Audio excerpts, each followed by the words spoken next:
चलो भाई बच्चों, क्या हाल चाल है? बढ़िया है। बढ़िया ही रहना चाहिए भाई। लास्ट क्लास में क्या अपन ने नंबर ऑफ इक्विवेलेंट की बात समझ ली थी, है ना? तो मुझे लगता है इक्विवेलेंट वेट आपको एकदम समझ आ गए होंगे अच्छे से। ठीक, चलिए क्वेश्चन है, calculate the number of equivalent in 80 gram of, सबसे आसान है, बस स्टार्ट तो आसान से ही करना चाहिए, NaOH। Calculate the number of equivalent in 80 gram of NaOH। हमको 80 ग्राम NaOH दिया जा रहा है और उसमें हमें नंबर ऑफ इक्विवेलेंट कैलकुलेट करना है, और मुझे लगता है सबसे आसान है। क्या रहा है? 2। बहुत बढ़िया। क्या होता है? Number of equivalent equal to weight, किसमें लेना है हमेशा? ग्राम में upon equivalent weight. Weight upon equivalent weight. बच्चों वेट कितना दिया है? 80 ग्राम। और NaOH का इक्विवेलेंट मास निकालने के लिए फिर से एक बार याद दिला दें, मॉलिक्यूलर वेट लिखिए 23 oxygen hydrogen divided by 1। N factor कितना है NaOH? 1। कितना आ गया? 40। क्या आ गया? 2 इक्विवेलेंट। कितना आ गया? 2 इक्विवेलेंट। तो अगर आपको नंबर ऑफ इक्विवेलेंट्स निकालना हो तो इस तरह से सॉल्व करें, कभी भी भूलें ना। कल हमने आपको केवल इक्विवेलेंट मास ही समझाया है कैसे कैलकुलेट करना है, ठीक है ना? इक्विवेलेंट मास कैलकुलेशन ही कल समझाया अपन लोगों ने। तो इस तरह से इक्विवेलेंट मास कैलकुलेट करके नंबर ऑफ इक्विवेलेंट आप पता कर सकते हैं। इसी क्वेश्चन को अगर मैं दे देता what is the number of moles, इसी में से calculate the number of moles in 80 grams of NaOH। अब मोल्स निकालना है तो ये तो वही रहेगा, इक्विवेलेंट वेट की जगह यहाँ पर क्या यूज किया जाएगा बताइए? Molecular weight. और बच्चों मॉलिक्यूलर वेट कितना है? 40 है। ये इसकी जरूरत नहीं है मॉलिक्यूलर वेट के लिए आपको, तो मॉलिक्यूलर वेट हो गया 40, तो इक्विवेलेंट भी 40 और मोल्स भी 40। कितने मोल्स हो गए? है ना? 2 मोल्स। इसका मतलब मोल्स भी 2 है यहाँ पर और इक्विवेलेंट्स भी कितने हैं? 2 है। Number of equivalent and number of moles are same. ठीक है, क्लियर?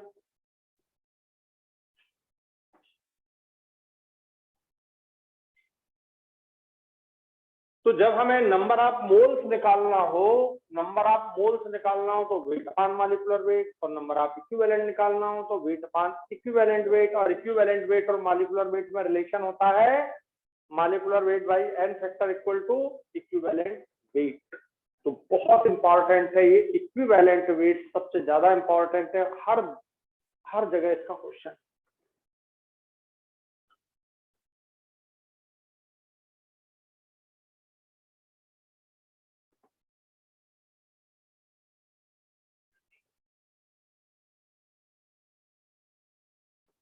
अब आपको एक क्वेश्चन आया है, इसको ध्यान देना। Calculate the number of mole in 3 equivalent of H3PO3। ये क्वेश्चन था।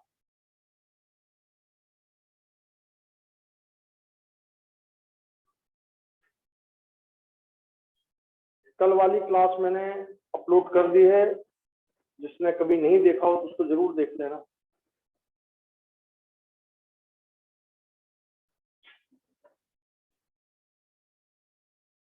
Calculate the number of moles in 3 equivalents of H3PO3।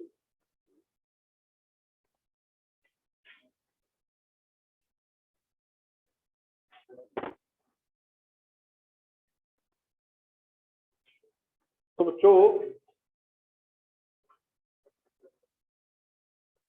अब इसका मतलब क्या है कि आपको इक्विवेलेंट दिया है और क्या निकालना है, मोल निकालना है।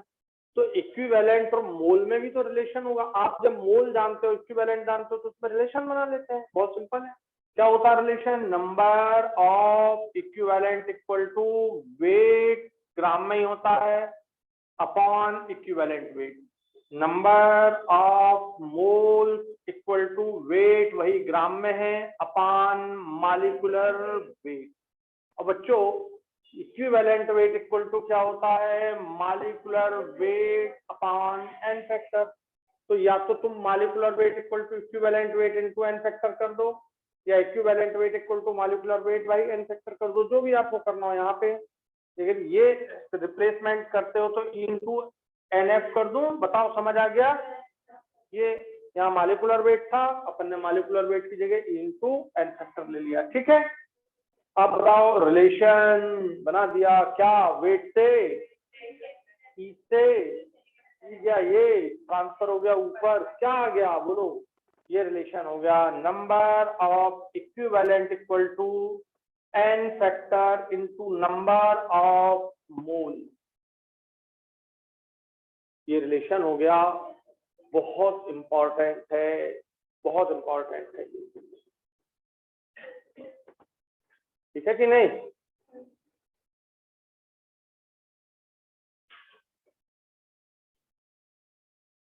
बहुत इंपॉर्टेंट रिलेशन है, number of equivalent equal to n factor into number of mole.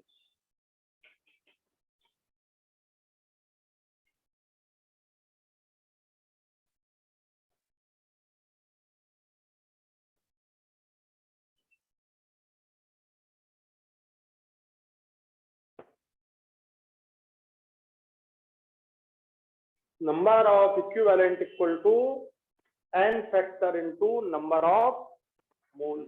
very very important statement। अब बताओ आपको कितने इक्विवेलेंट दिए जा रहे हैं? ये इक्विवेलेंट का वैल्यू आपको दिया जा रहा है कितना? 3। क्या तुम्हें एन फैक्टर मालूम है H3PO3 का?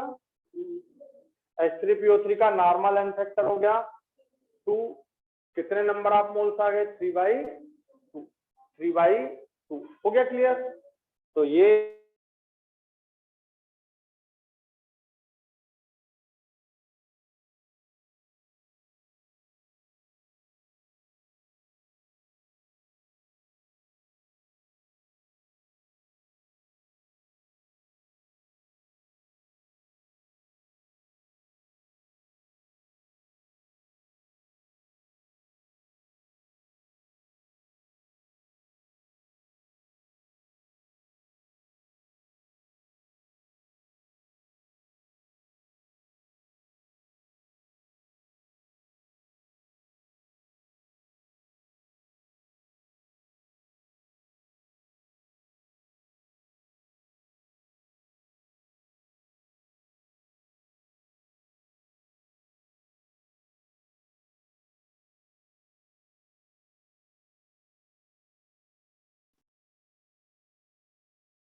चलो बच्चों, लाइट चली गई थी, क्या करें बताओ।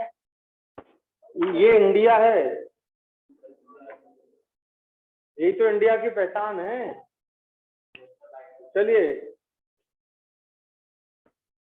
तो H3PO3 का जैसे एन फैक्टर अपने को मालूम है, तो अपन नंबर ऑफ इक्विवेलेंट या मोल्स कैलकुलेट कर सकते हैं। आगे बढ़ते हैं। मुझे लगता है कि इसमें आप इक्विवेलेंट और मोल्स में आपको रिलेशन भी क्लियर है। अब आ गया अगला टॉपिक। तो अभी क्वेश्चन ज्यादा नहीं कर सकते अपन, क्योंकि अभी आपने मोलरिटी नॉर्मेलिटी वाली चीजें नहीं पढ़ी हैं। ठीक है, पहले अपन पूरा कंप्लीट कर लें थ्योरेटिकल पोर्शन अच्छे से, और छोटे छोटे क्वेश्चन तो मैं करा ही रहा हूँ। चलिए, कंसंट्रेशन यूनिट्स।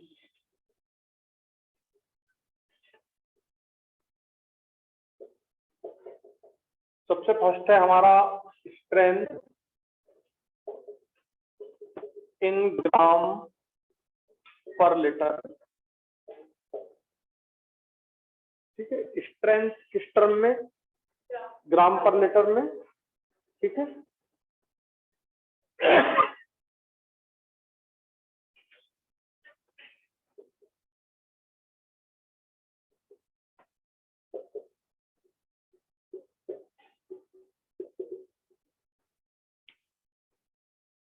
देखो, wait of solute in gram, wait of solute in gram upon volume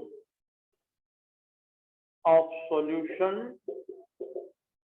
in litre, volume of solution in litre is called strength. तो क्या डेफिनेशन हो गई बोलो?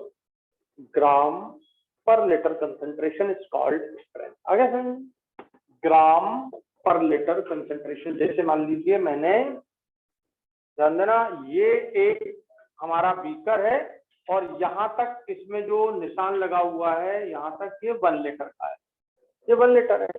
हमको सॉल्यूशन बनाना है, तो पहले मैंने डाल दिया इसमें सॉल्यूट, ये सॉल्यूट डाल दिया। और सॉल्यूट कोई सा भी आप सॉल्यूट ले लो जो आपको लेना हो। सपोज आपने शुगर ले लिया, सॉल्यूट आपने क्या ले लिया? शुगर। और इसका मास ले लिया आपने, सपोज 25 ग्राम, ये शुगर ले लिया आपने। और यहाँ तक आपने पानी अब मिलाना शुरू किया। ये देखिए, आप वाटर मिला रहे हैं और वाटर मिलाते मिलाते आपने यहाँ तक फुल कर दिया। कहाँ तक? 1 लीटर तक। तो ये जो आप मिलाया, ये हो गया आपका सॉल्वेंट, और ये है वाटर। ठीक है, सॉल्वेंट हो गया वाटर। अब इसको किस टर्म में लेना है? इसको तो आपने ग्राम में ले लिया, इसको आपको लेना है लीटर में। समझ गए? अब ये पूरा तैयार हो गया, सॉल्वेंट भी है, सॉल्यूट भी है, टोटल क्या हो गया आपका? ये सॉल्यूशन, ये आपका हो गया सॉल्यूशन। तो यहां पर आप जो यूज कर रहे हो, volume of solution, volume of solution, ना कि वॉल्यूम ऑफ सॉल्वेंट। आ गया समझ में? यदि आप गलती करते ऐसा कि यहां तक पहले पानी फुल कर देते, ये बोले 1 लीटर पानी ले लूं और उसमें फिर सॉल्यूट डाल दूं, कितना? 25 ग्राम, तो पानी सॉल्यूशन तो यहां तक भर जाता। तो सॉल्यूशन का वॉल्यूम लेना है, ना कि सॉल्वेंट का वॉल्यूम। ठीक है, तो वो सिंपल है। तो weight of solute in gram upon volume of solution in litre, that is gram per litre concentration is called strength. Gram per litre concentration is called strength. तो ये स्ट्रेंथ का एक टर्म हुआ, स्ट्रेंथ का एक term है ग्राम per litre. भाई जैसे मान लीजिए 1 लीटर सॉल्यूशन बनाया, 25 ग्राम शक्कर, 50 ग्राम शक्कर, 100 ग्राम शक्कर, तो ज्यादा मीठा कौन सा हुआ? 100 ग्राम वाला। सबसे कम मीठा कौन सा हुआ? 25 ग्राम वाला। माने जितनी ज्यादा शक्कर डालोगे चाय उतनी मीठी होगी कि नहीं? तो स्ट्रेंथ, मीठेपन की स्ट्रेंथ बढ़ जा रही है, क्या डालने पर? शक्कर का मास बढ़ाने पर। समझ आ गया?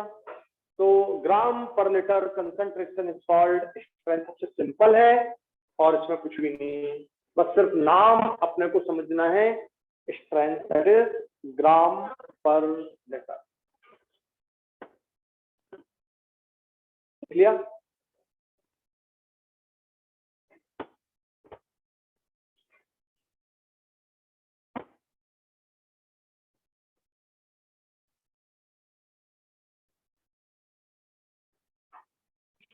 दूसरा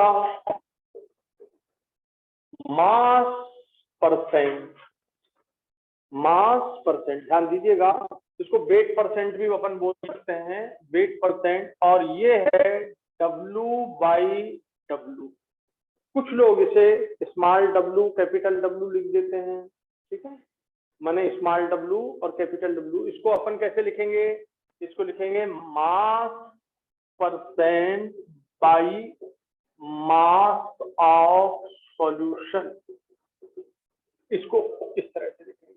तो पहला सिंपल मास percent, wait percent, simple term wait percent, लेकिन और ज्यादा सही ढंग से समझने का तरीका क्या, mass percent by mass of solution, ठीक है। मतलब समझिएगा इसका ना, ये आपने ले लिया एक कंटेनर, यहां तक आपका ये निशान लगा हुआ है, सपोज 100 ml, यहाँ तक 100 ml, ये 50 ml, ये 25 ml, ये 75 ml, ये 100 ml, ये निशान लगे हुए, ठीक है। आपने इसमें सबसे पहले डाल दिया सॉल्यूट, हमेशा सॉल्यूट पहले डाल दीजिए, ये आपका हो गया सॉल्यूट। ये हमेशा किस में लेना है आपको, ग्राम में। इसको धीरे धीरे पानी मिला के ये आपने सॉल्वेंट बनाया, और कहां तक पानी भर दिया बोलो, 100 ml तक।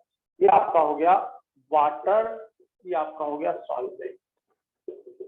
अब ध्यान से सुनना, परसेंट निकालना है, मास परसेंट, इसको देखो by mass of solution, by mass of solution. तो बहुत ध्यान से समझिए, ये चीज नहीं यूज करना है, ठीक है, ध्यान देना सब लोग। मैं इसको क्यों कैंसिल कर रहा हूं, क्योंकि आपके माइंड में ml नहीं आना चाहिए। अब क्या, मास बाई सॉल्यूशन, ये नहीं है हमारे काम का, ठीक है। वाटर सॉल्वेंट का मास आपको दिया जा रहा है, इसका मास आपको दिया जा रहा है, सॉल्यूट सपोज आपका शुगर ही है, देखिए ध्यान से, शुगर है, और आपने शुगर का मास ले लिया 25 ग्राम, ध्यान दीजिएगा, और आपने वाटर का मास ले लिया 75 ग्राम। मुझे ml से मतलब नहीं है, मुझे किससे मतलब है, मास ऑफ सॉल्यूट और मास ऑफ सॉल्वेंट। अब मैंने ml नहीं लिया है, क्या लिया है, इधर देखो, पानी का मास लिया है 75 ग्राम, ठीक है, और इसका मास मैंने ले लिया है 25 ग्राम। अब बताओ, मास ऑफ सॉल्यूशन निकाल सकते हैं ना अपन, mass of solution equal to mass of solvent plus mass of, ठीक है। तो मैं लिख ही देता हूं, mass of solvent plus mass of solute, ये आपका सॉल्यूशन का मास हो जाएगा। कितना हो गया सॉल्यूशन का मास, 75 ग्राम ये दिया है, 25 ये दिया है, टोटल हो गया 100 ग्राम। कुछ भी दे सकते हैं, 10 ग्राम, 20 ग्राम, 50 ग्राम, 100 ग्राम, ठीक, कुछ भी दे सकते हैं, कोई दिक्कत तो नहीं ना। अभी यहाँ पे कितना हो गया, 100 ग्राम। अब ध्यान से देखिए, मास परसेंट का फार्मूला ये बनता है, मास परसेंट इक्वल टू, कैसा मास परसेंट है, जल्दी, W/W, W भी वेट, W भी वेट, किसका वेट है, ये हो गया मास ऑफ सॉल्यूशन, कैपिटल W है ये, क्या है बच्चों, कैपिटल W, ठीक है। स्मॉल W ये हो गया, ये स्मॉल W है, ये वाला, ये स्मॉल W है, ये कैपिटल W है, और मास ऑफ सॉल्वेंट को ऐसा नाम नहीं दिया, आप चाहें तो W1 W2 भी दे सकते हैं, कोई दिक्कत नहीं है, ठीक है। अगर आपने इसको W1 दे दिया तो फिर आप यहाँ पे W1/W कर देना, ये W1/W, ये W1 हो गया मास ऑफ सॉल्यूट, ये W2 हो गया, तो W1 plus W2 equal to क्या हो गया, W, तो W1/W आ गया समझ में। तो मास of solute upon mass of solution, mass of solute upon mass of solution, इसको आप क्या नाम देंगे, इनटू 100 से मल्टीप्लाई कर दीजिए, तो ये किस में बदल गया, परसेंट में। परसेंट के लिए आपको किससे मल्टीप्लाई करना, 100 से। तो आप इसको कैसा लिख सकते हो, मास परसेंट को W1 upon W1 plus W2।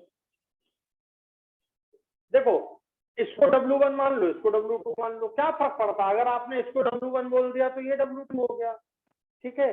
अब एनसीईआरटी में आप देख लेना, शायद मेरे ख्याल से ये टर्म को इसने W1 बोला और इस टर्म को W2 बोला, शायद, ठीक है। तो ये W2 भाई, इससे कोई फर्क थोड़ी ना पड़ना, नहीं तो बोले सर हाँ माना आप पहले W1 कर दिया बाद में W2, ठीक है, इससे कोई फर्क नहीं पड़ना। आप किसी को कुछ भी, इसको W1 मान लिया तो इसको W2 माने, कुल मिला के क्या हुआ अपॉन, और मास ऑफ सॉल्यूशन क्या है, और 100 से मल्टीप्लाई कर दिया, ये आपका तैयार हो गया क्या, mass percent by mass of, देखो mass percent by mass of solution, mass percent by mass of, तो ये ध्यान रखना, बहुत सिंपल है।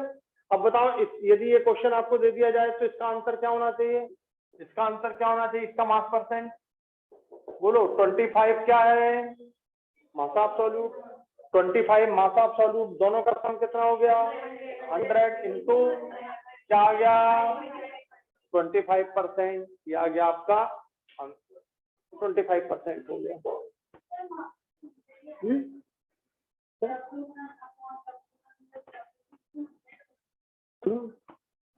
तो W1 कितना है 75, W2 कितना है 25, तो 25 75 कितना हो गया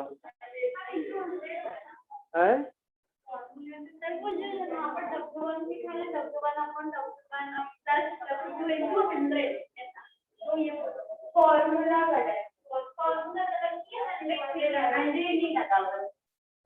अरे ये लगा है मेरा, तो मास ऑफ सॉल्यूट कितना है 25, मास ऑफ सॉल्यूशन कितना है 100 ग्राम, ये भी ग्राम में ये भी ग्राम में, और परसेंट के लिए इंटू 100, परसेंट के लिए इंटू 100,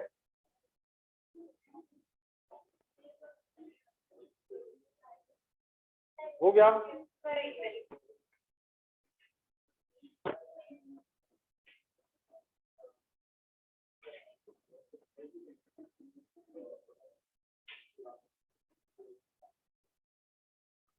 तो यहाँ पर ml नहीं है, क्या है यहाँ पर इसका भी मास है और इसका भी मास है, ठीक है।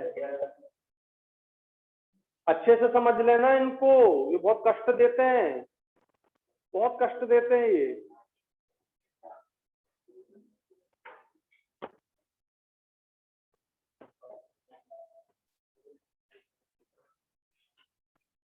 देखो अगर मान लो मैंने क्वेश्चन दे दिया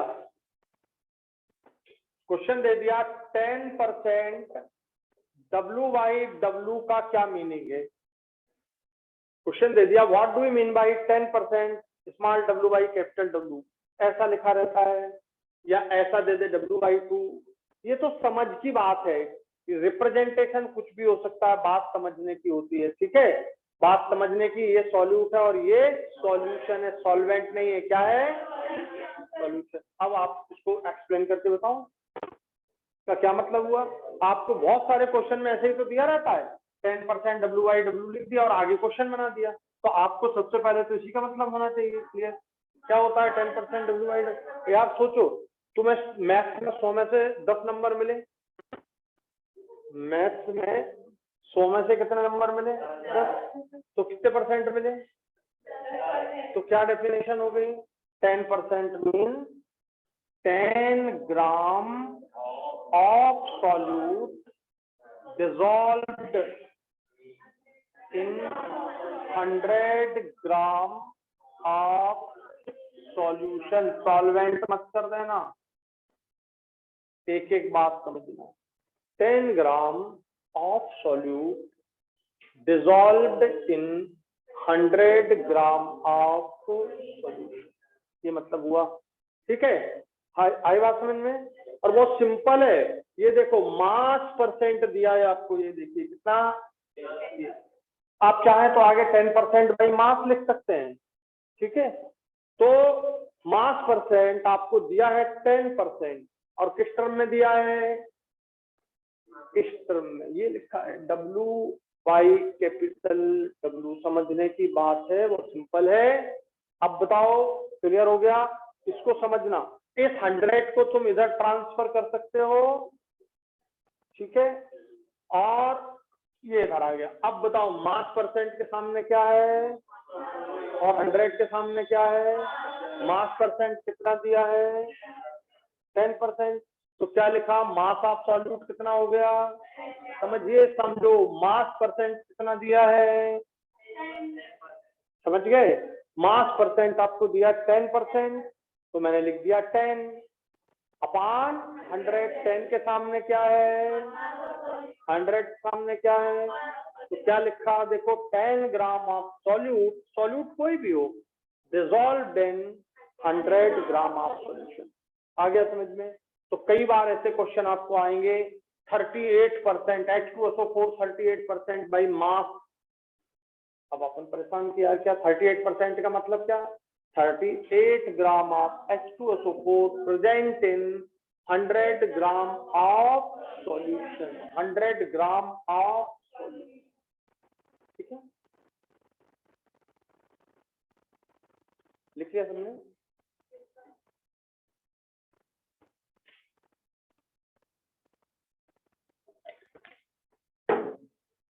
चलो,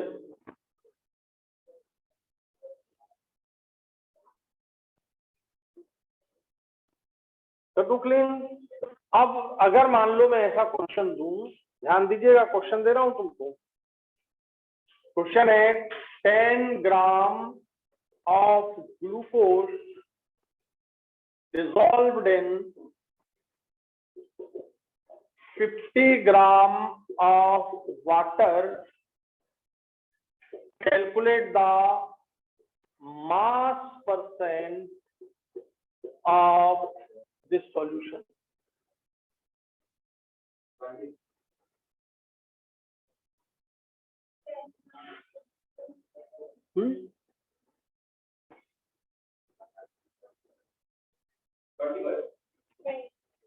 कितना आ रहा है प्रिया? 20। अच्छे से करना।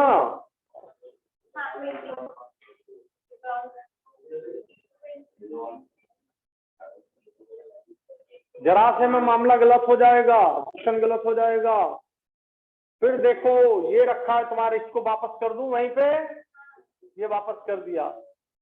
आपको क्या निकालना है?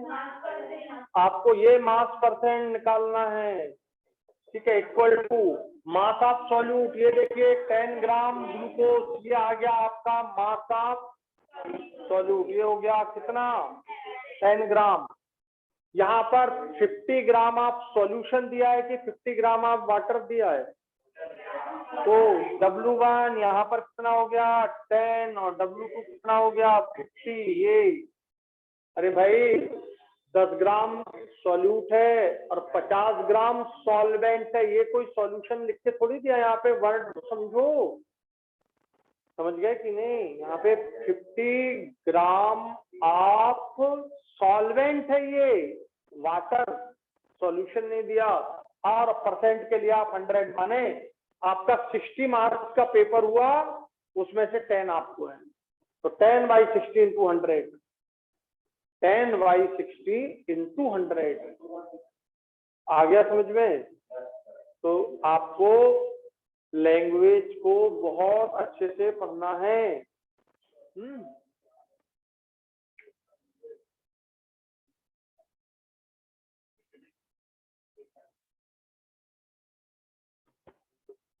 करीब आ जाएगा तो आसान है। 16 पॉइंट समथिंग है ना, तो ये अप्रॉक्स आ जाएगा 16 पॉइंट समथिंग, जो भी है निकाल लेना। चलिए, अच्छा, यही क्वेश्चन यहाँ देखना, ये 50 ग्राम वाटर, यही देखो इधर सामने, यहाँ ऐसा लिख देते तो बिल्कुल अलग। अब यहाँ पर इसकी जरूरत नहीं है, तो फिर आपका आंसर अब सही है 20, जो पहले निकाला था, ठीक है।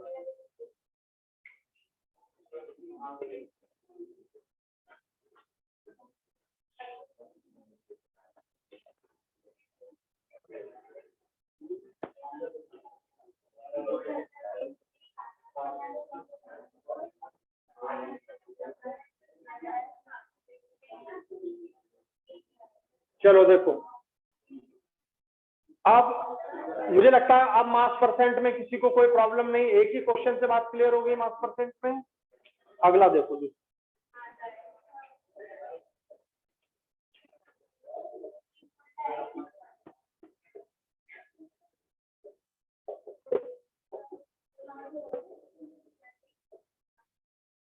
आप पढ़ो इसको, क्या लिखा है, मास percent by mass of solvent. मतलब इसका रिप्रेजेंटेशन आप ऐसा कर सकते हो, W2 बाई W1, है ना। W2 मैंने क्या मान लिया था, मास ऑफ सॉल्यूट, और W1 मैंने क्या मान लिया। आप किसी को कुछ भी मान सकते हो, जो मानो वो लिख देना बस, ठीक है। आपने W2 मान लिया मास ऑफ सॉल्यूट, और W1 मान लिया है मास ऑफ, ठीक है, सॉल्वेंट। अब इसको कैसे सॉल्व करोगे, तो mass percent equal to mass of solute upon mass of only solvent. यहां पर अब क्या नहीं लेना, बोलो, सॉल्यूशन नहीं लेना, इनटू 100, ठीक है। क्या आया, W2 अपॉन W1 इंटू 100, ठीक है। क्या नहीं लेना यहाँ पर, बात समझ आ गई, सॉल्यूशन नहीं है, मास percent by mass of solvent, by mass of solvent. By का मतलब ये, ठीक है ना, डिवाइड, बहुत सिंपल है। तो बस ये मेरा एम है कि आपको बात सही समझ में आ जाए कि वह पूछा क्या जा रहा है। चलिए मैं एक क्वेश्चन देता हूं, calculate the mass percent W2 by W1, ठीक है, of 20 gram glucose present in 100 gram of solution, ये दिया।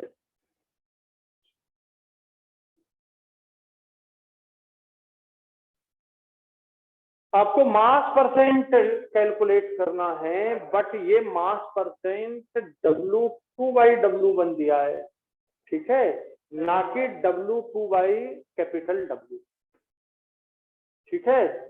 तो बहुत सिंपल हो गया। बताओ क्या करना होगा, बोलो। ये तो आपको दिया है 20, और ये आप 100 नहीं रखेंगे, कितना रखना है, समझ गए, 80, क्योंकि आपका मास ऑफ सॉल्वेंट आपको चाहिए, ठीक है, और इनटू 100। पर ये आपको कभी आएगा नहीं, समझ गए, ये हमारे उसमें नहीं है।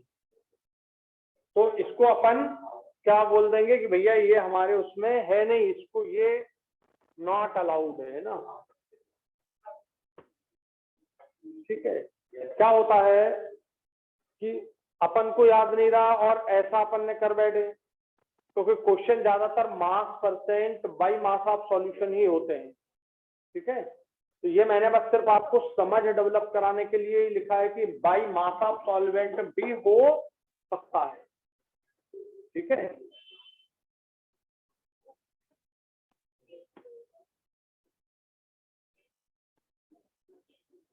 लिख लिया,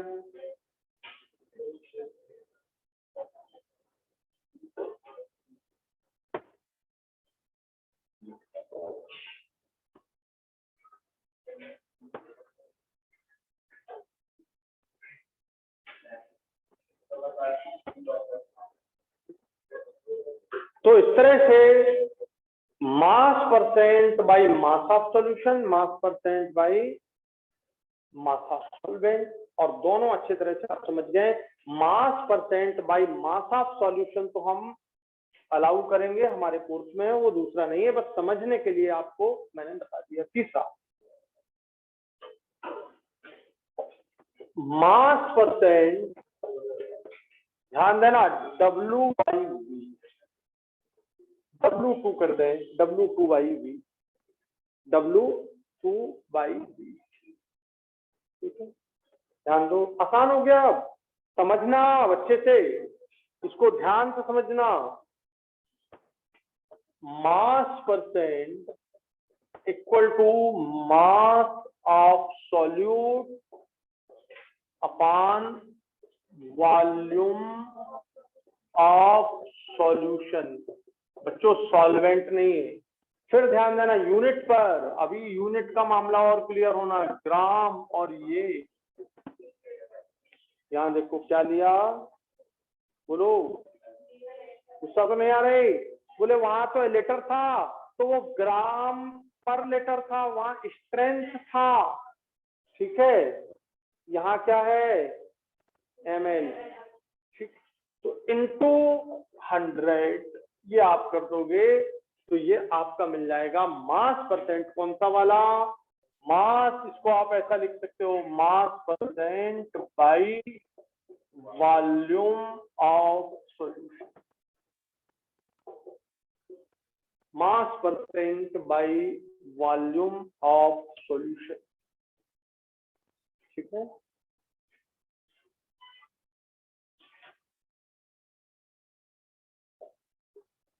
तो ये आपको पॉइंट समझ आ गया। मास ऑफ सॉल्यूट लिया इसमें ग्राम में, और वॉल्यूम ऑफ क्या लिया, सॉल्यूशन। सॉल्वेंट नहीं है सॉल्यूशन, और वो भी किसमें है, ml में, ठीक। तो ये आपका तैयार हो जाता है W/V। अब देखो W2 तो मास ऑफ सॉल्यूट के लिए कोई लोग W/V लिख देते हैं, अकेला W/V। तो आप थोड़ा समझ लेना कि W का मतलब तो यहाँ पे हमेशा क्या होगा, मास ऑफ सॉल्यूट। अब मैंने W2 सॉल्यूट मान लिया तो W2/V लिख दिया, सिर्फ एक्चुअल ऐसा यूज नहीं करते, करते ये ही है, आपको समझाने के लिए बस मैंने बोल दिया, करते W/V है, ठीक है। चलो अब आपने क्वेश्चन ले लिया, बहुत सिंपल है, ठीक है। सपोज आपका 25 gram of urea present in 100 ml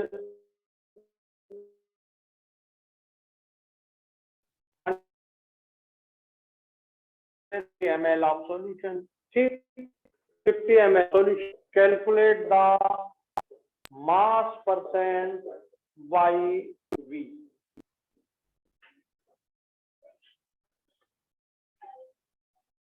ठीक है। अब ये आ गया आपका क्या, 25 था ये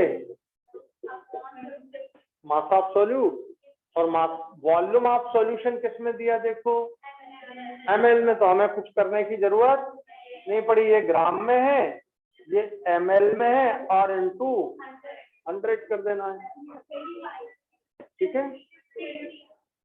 50 हो गया। तो अब कोई प्रॉब्लम तो नहीं इसमें। तो यहाँ पे वॉल्यूम ऑफ सॉल्यूशन है, वॉल्यूम ऑफ सॉल्वेंट नहीं है, वॉल्यूम ऑफ सॉल्यूशन।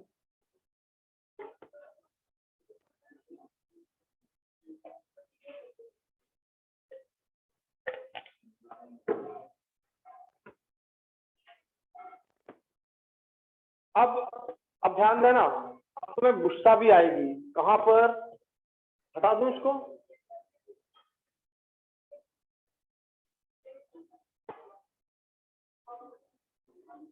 अब एक क्वेश्चन को समझना तो तुमको ये पॉइंट समझ में आ जाएगा कि पहले क्वेश्चन लिखता हूं तो तुमको एकदम समझ आएगा।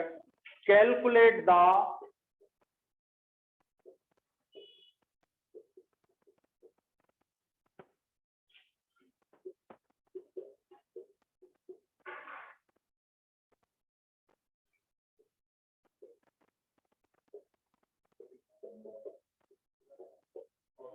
ये क्वेश्चन यहाँ का नहीं है, बात ये समझने की है कि आपको जो लिखे रहते हैं उनको तुम कैसे समझोगे, ठीक है। ये देखो, calculate the osmotic pressure of 10% urea solution at 27 degree centigrade.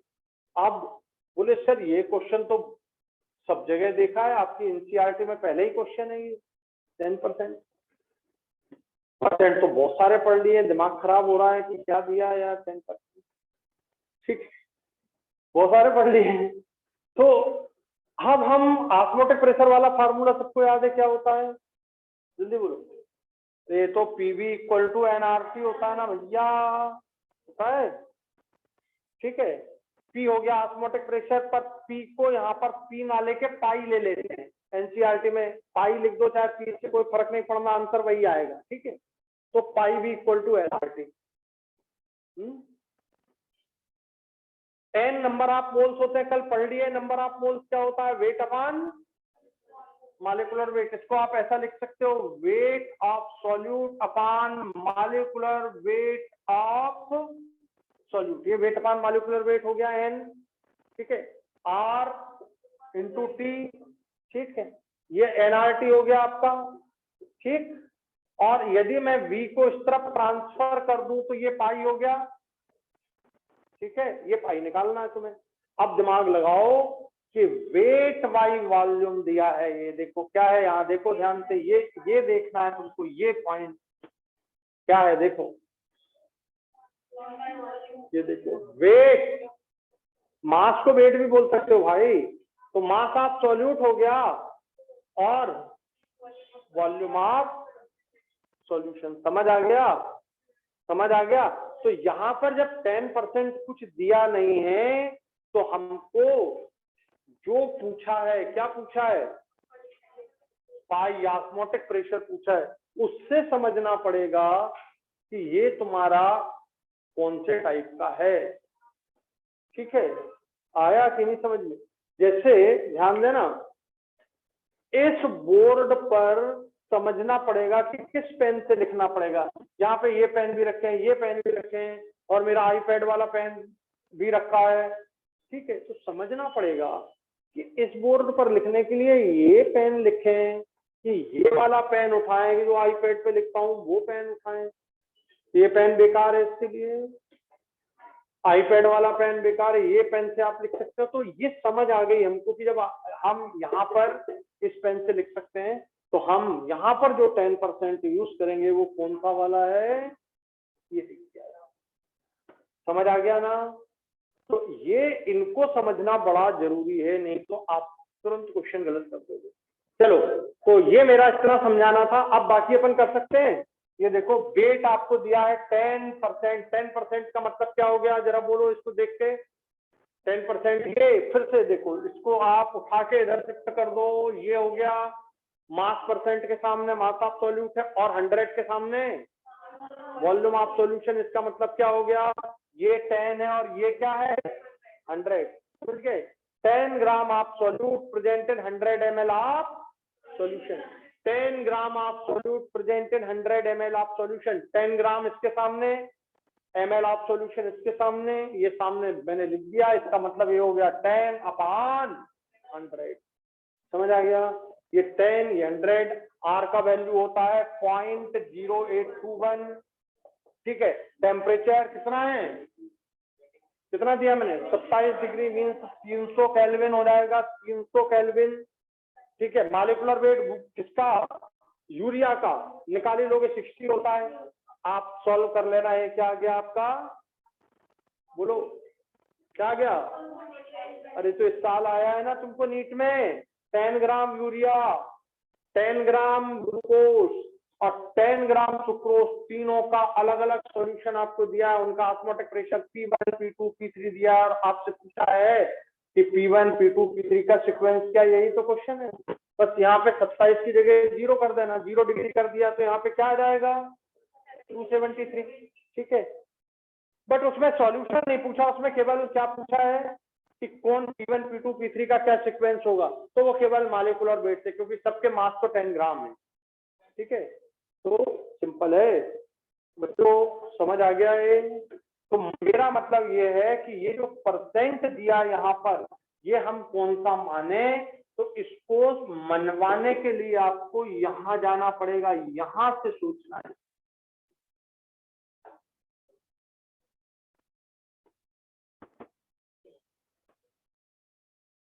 हो गया क्लियर। तो इनका इंपॉर्टेंस समझा रहा हूं मैं, इनका इंपॉर्टेंस समझा रहा हूं कि आपको जो दिए जाए उससे आप गलती ना कर बैठे। चलिए,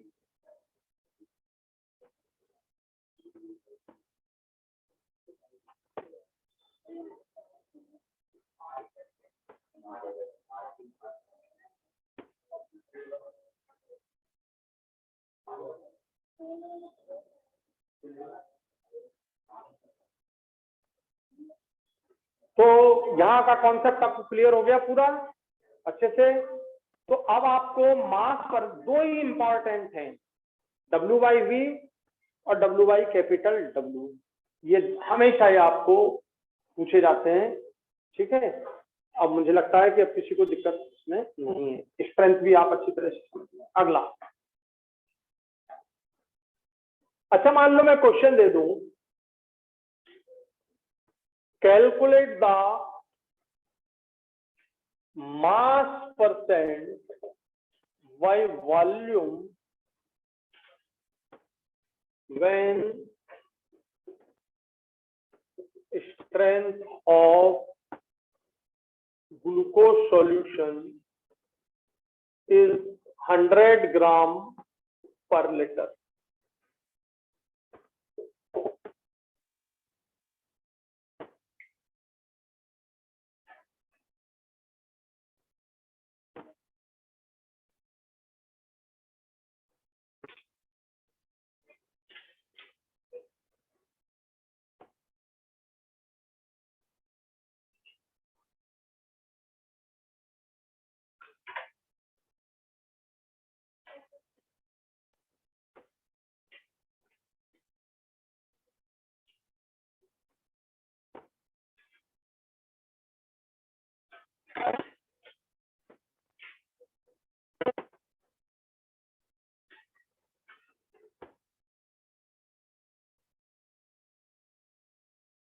Calculate the mass percent by V when the strength of glucose solution is 100 gram per liter। भाई मास परसेंट ये निकालना है। मास ऑफ सॉल्यूट किसमें लेते हैं बोलो? वॉल्यूम ऑफ सॉल्यूशन किसमें लेते हैं? और किससे मल्टीप्लाई कर देते हैं? जरा सोचो, मास ऑफ सॉल्यूट सीधा दिख रहा है, कितना दिया है बोलो? ये 100 ग्राम। बोलो वॉल्यूम ऑफ सॉल्यूशन पर लीटर माने 1 लीटर, और 1 लीटर इक्वल टू कितना? बस 1000 ml इंटू, बस ये सॉल्व हो गया। समझ आ गया? तो ये आप ग्राम पर लीटर स्ट्रेंथ है, उसको आपने किसमें बदल दिया? इसमें, है ना। मास परसेंट बाई वी को आपने किसमें बदल दिया? और ये स्ट्रेंथ को आपने किसमें बदल दिया? मास परसेंट बाई वी में, ठीक है।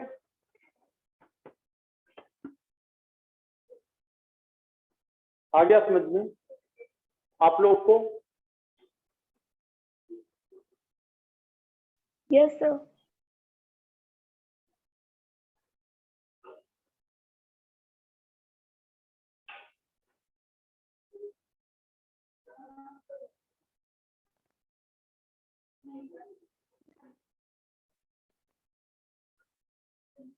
कर दूं clean?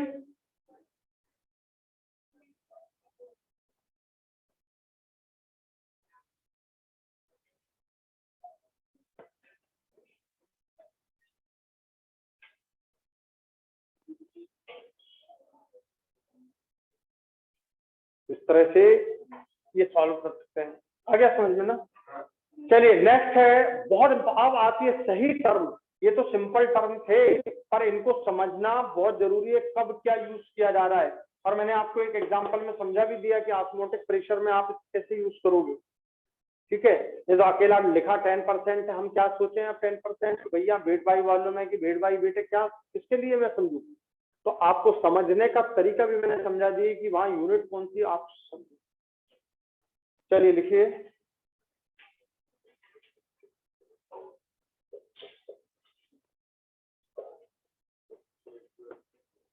Capital M molarity capital M molarity, ध्यान दीजिएगा। इसकी definition, number of mole of solute dissolved in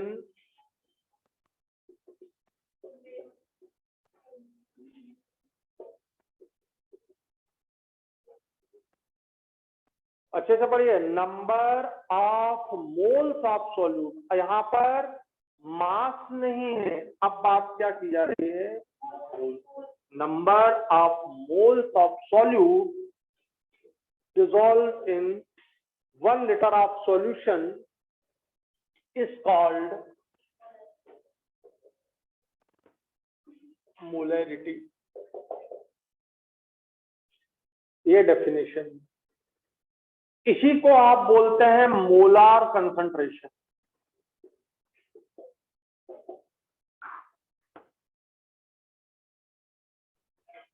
ठीक है, यानी capital M molarity equal to number of mole of solute upon volume of solution in litre.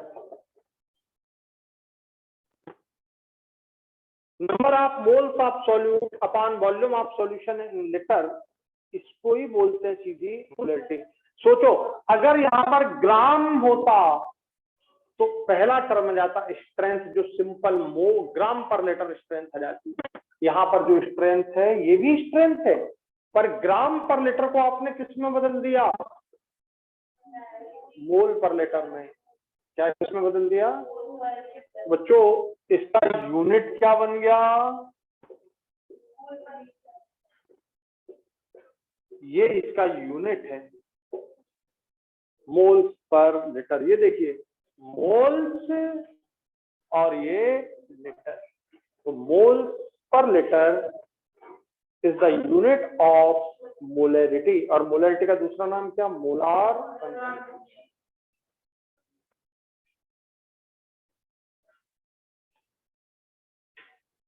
ठीक है, जरा सोचो कि नंबर ऑफ मोल्स को आप कल परसों वाली क्लास में, कल तो इक्विवेलेंट समझाए थे, परसों वाली क्लास में नंबर ऑफ मोल्स को बहुत अच्छे से समझ चुके हो। कितने फॉर्म लिखे थे आपने मोल्स के, 4। देख लो आप, weight upon molecular wait, number of particle upon Avogadro number, volume at STP upon 22.4 litre, ये लिखे है कि नहीं, देखो। तो ये अब आप यहाँ पर सब यूज कर सकते हो। तो molarity equal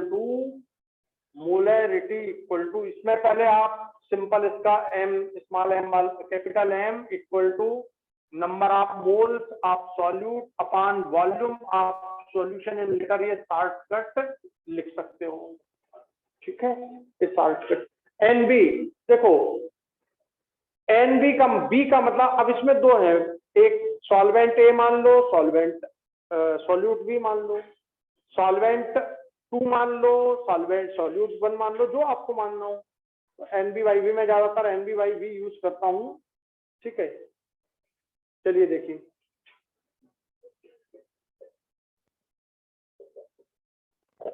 molarity equal to, ये NB है, number of moles of solute को क्या मान लिया, B फॉर सॉल्यूट, यानी ऑलवेज अब अपन 2 की जगह B कर लेते हैं, B फॉर सॉल्यूट और A फॉर सॉल्वेंट। आप चाहे तो इसको 2 बोल दें, इसको 1 बोल दें भाई। ठीक है, N2/V, N2/V या NB/V, आपकी इच्छा है। NCERT में सॉल्यूट को 2 माना है और सॉल्वेंट को 1 माना है। ठीक है, बाकी बुक्स में सॉल्यूट को B माना है, सॉल्वेंट को A माना है। क्या फर्क पड़ता है, आप दोनों समझ गए होंगे बात को क्या। ठीक है, अब molarity equal to NB upon volume पर लीटर। बताओ क्या लिख दूं मैं, वेट ऑफ सॉल्यूट लिख सकता हूं, upon molecular weight of solute into volume, पूरा लिखना, ऑफ सॉल्यूशन इन लीटर। अब बताओ ये जो चीज है ये हो गई आपकी, ये जो इसमें डला है ये हो गया। तो weight of solute upon molecular weight of solute into volume of solution in litre. आ गया समझ में? अरे कल पढ़ा, परसों पढ़ा है कि नहीं आपने ये? अरे भाई परसों ही पढ़ा है। नंबर ऑफ मोल्स सबसे पहले ये ही पढ़ाया है, नंबर ऑफ मोल्स। तो weight of solute upon molecular weight of solute. Substance हो गया solute, weight of substance upon molecular weight of substance. Substance is solute.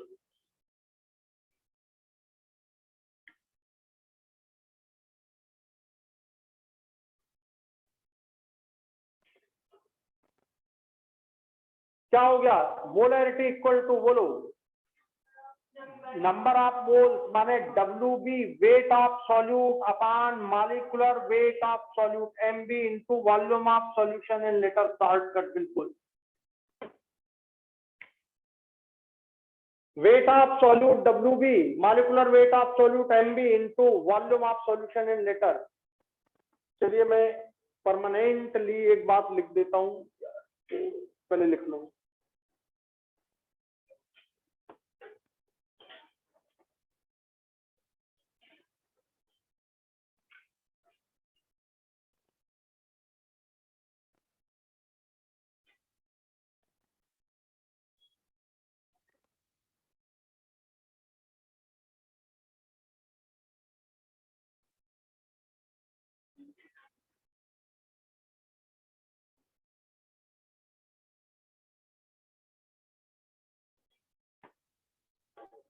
देखो हम हमेशा B को सॉल्यूट मान लें और A को सॉल्वेंट मान लें।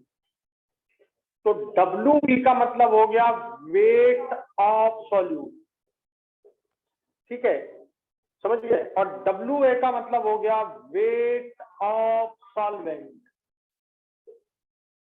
NCERT में इसे W2, इसे W1, ठीक, ध्यान देना। Molecular weight of solute, solute को तुमने क्या माना? B, और मॉलिक्यूलर वेट को लिखते M, तो MB। ये हो गया MB molecular weight of solute. तो MA molecular weight of solvent, molecular weight of solvent. ये आपको अब ये परमानेंट, आप ये मतलब टर्म परमानेंट कर लो, B और A। क्यों? क्योंकि ज्यादातर क्वेश्चन जो है वो आपको A और B के ही टर्म में आते हैं।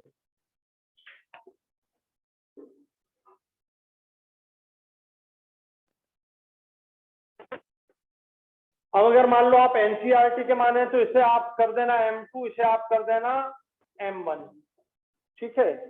और M नहीं कर देना, M2 और M अलग अलग चीज है दोनों। M का सिंबल, जो M सिंबल है वो मोलैरिटी का सिंबल है, कैपिटल M।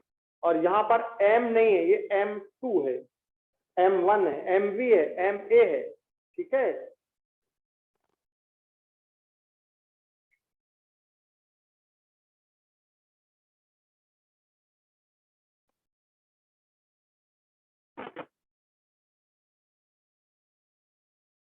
तो नंबर ऑफ मोल्स के लिए मैंने आपको फर्स्ट डे पूरी बातें समझा दी।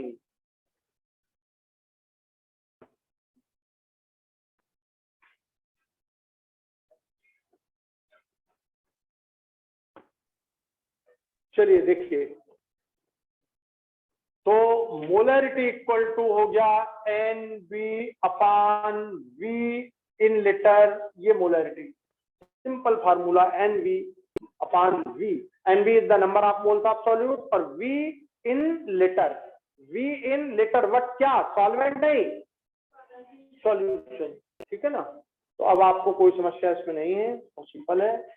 चलिए लिखिए, सबसे पहला सपोज आपको क्वेश्चन दिया जाता है और इसी को आगे बढ़ा दिया, WB upon MB into volume of solution in litre. ऐसा मैं हमेशा इसलिए यूज करता हूं कि आपको कभी कंफ्यूजन ना आए। ठीक है, जैसे क्वेश्चन दिया जा रहा है आपको, calculate the molarity of 80 gram per litre of NaOH solution. इससे आसान कोई क्वेश्चन नहीं है, इससे आसान कोई क्वेश्चन नहीं है। ठीक, तो बताओ 80 ग्राम क्या दिया है। ठीक है, ये आपको यहीं पे आ गया समझ की है, WB है किसका, MB NaOH का। MB बोलो, MB NaOH का मॉलिक्यूलर वेट निकालना है तो कितना आ जाएगा, 40 MB आ गया। और ये पर लीटर का मतलब वॉल्यूम इन लीटर कितना हो गया, 1 हो गया। आ गया समझ में। बस तो ये आपका मोलरिटी, मास हो गया 80 ग्राम, मॉलिक्यूलर वेट हो गया 40, वॉल्यूम हो गया 1 लीटर, ये आ गया 2m।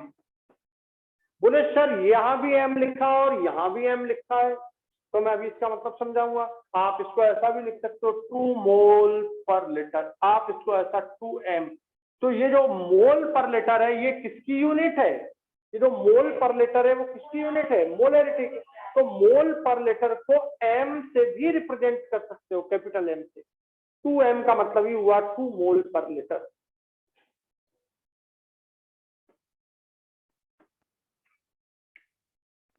आ गया समझ में।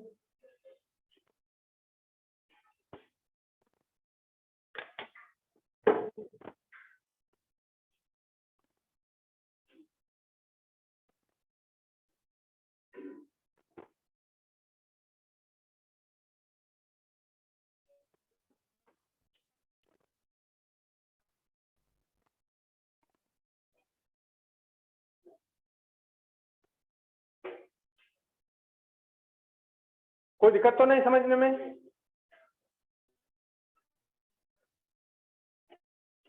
जरा सोचो, अगर मैं ये 40 तो आता, बोलो 1 आता ना, पक्का। आप देखो 1m, तो 1m वर्ड का मतलब हो गया, 1m वर्ड का मतलब हो गया 1 मोल पर लीटर, 1 मोल पर लीटर।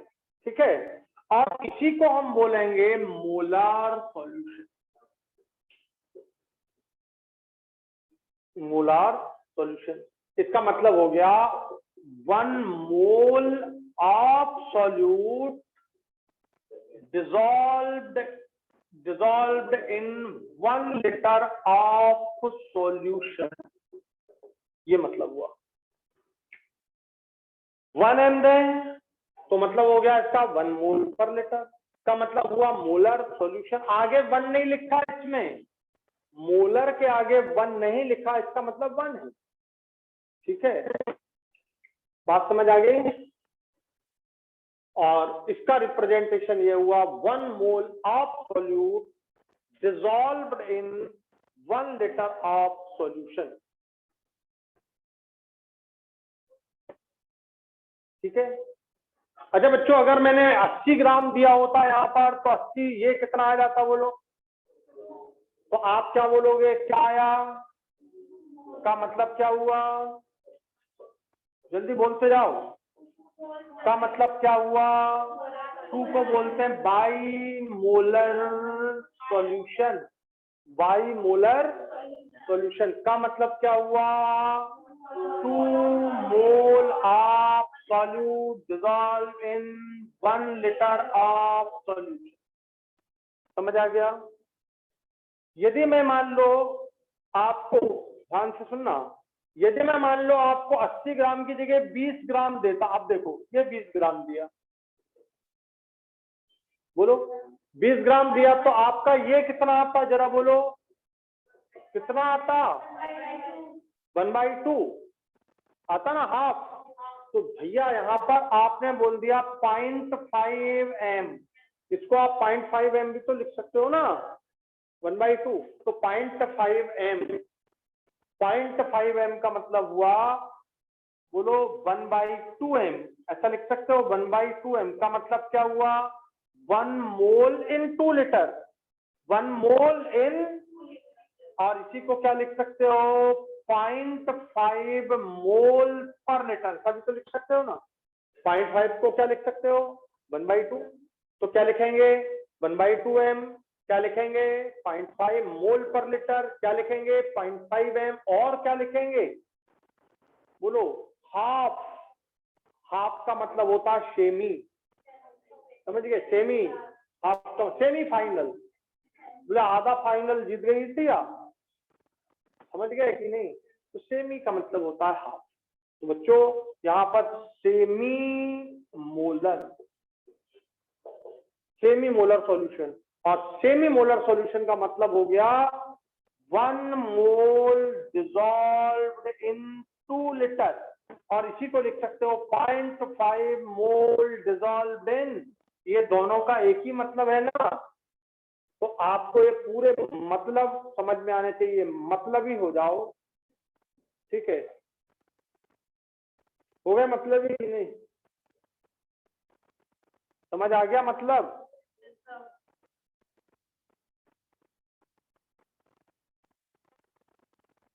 ये एक एक टर्म कई जगह ऐसा लिखा रहेगा, कई जगह ऐसा लिखा रहेगा, कई जगह ऐसा लिखा रहेगा। सेमी मोलर लिखा, अब अपन सेमी मोलर में फंस गए। बहुत सिंपल है बात समझने की, सेमी मोलर की ये तरीका भी यूज कर सकते हो, ठीक है? आगे बढ़े।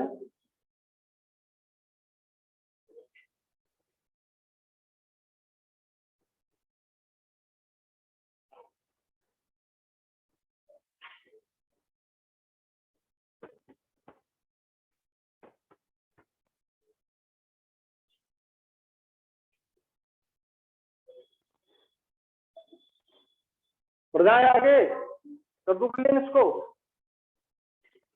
Yes sir.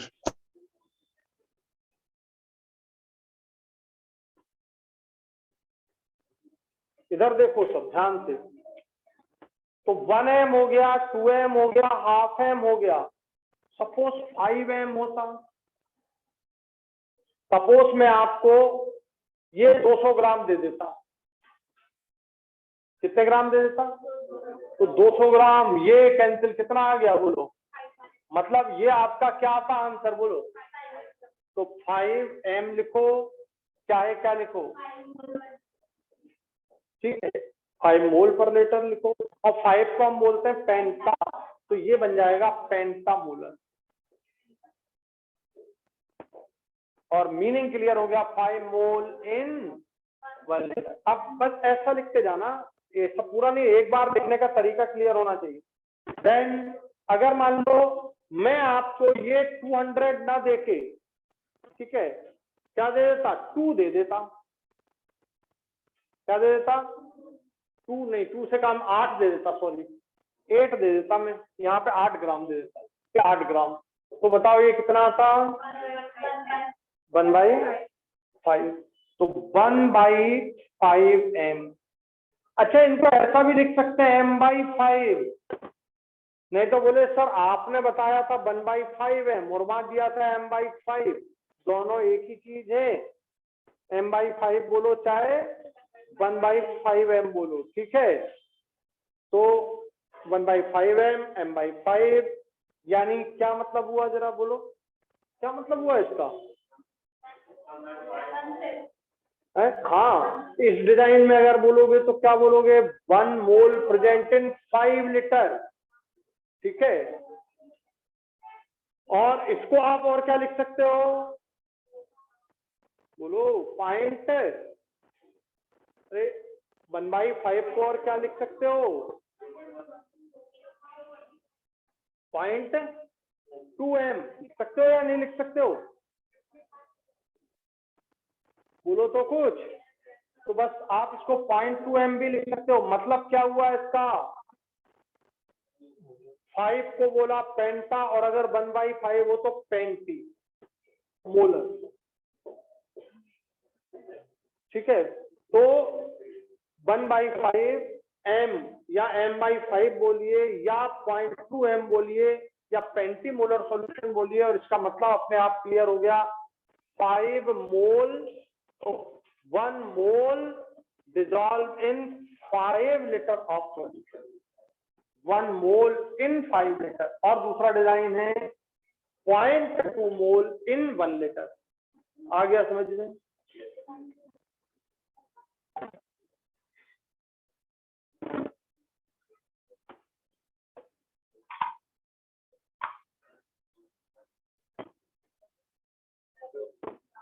आगे हटा दूं इसको, लिख लिया?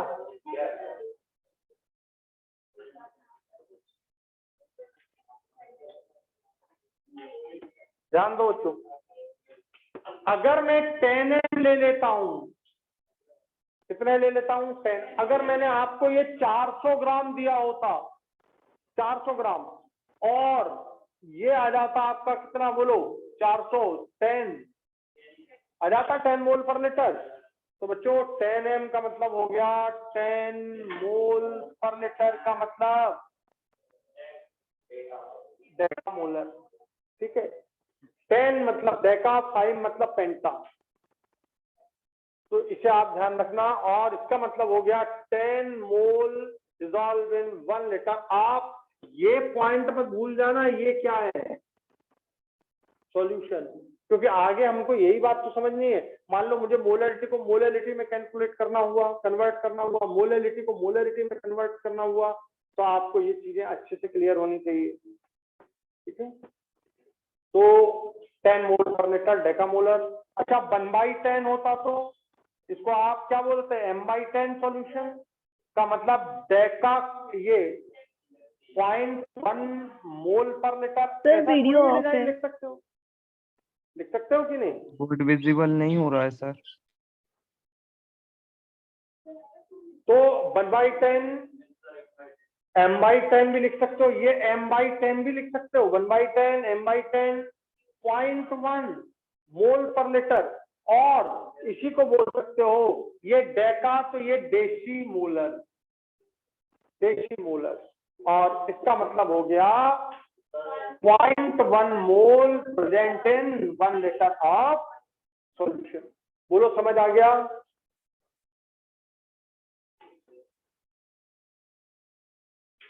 फटाफट लिखते जाना। हर एक वर्ड का मीनिंग आपको पूरी तरह से क्लियर होना चाहिए, हर एक वर्ड का मीनिंग क्लियर होना चाहिए।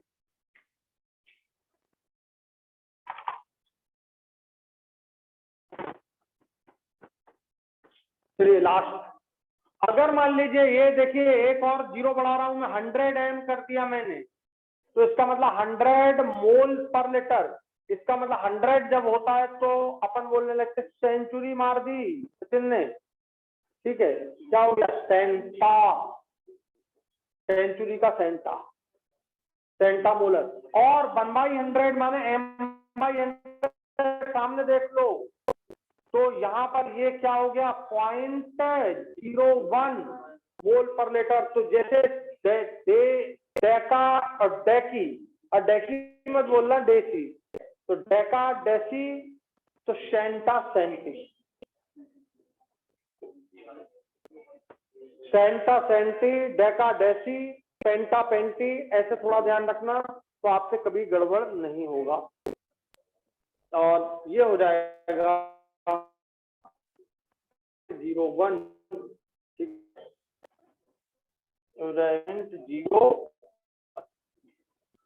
ये हो जाएगा 100। अब बताओ ये पॉइंट सारे क्लियर हो गए कि नहीं? तो इस तरह से कभी कभी क्या, इस कभी ये कभी ये कभी ये कभी ये सारे डिजाइन आपको अब आने चाहिए, और एक बार में ऐसे समझ में आ गए। चलिए आज की क्लास यही तो खत्म करते हैं। आज काफी डिस्टर्ब, ठीक समझ आ गई? पोलैरिटी वगैरह, परसेंट, स्ट्रेंथ, मास परसेंट, वॉल्यूम को बहुत अच्छे से समझने की जरूरत है। और एक बार अगर समझ आ जाए तो फिर सारा क्या पढ़ना, बस। ठीक, चलिए रखते हैं। Thank you very much. जय हिंद, जय भारत। आप लोग के लिए समझ आ गया सबको? तेजस्विनी, यस सर, शिवम, कविता, अमन, सब अच्छे से? Yes sir. चलिए।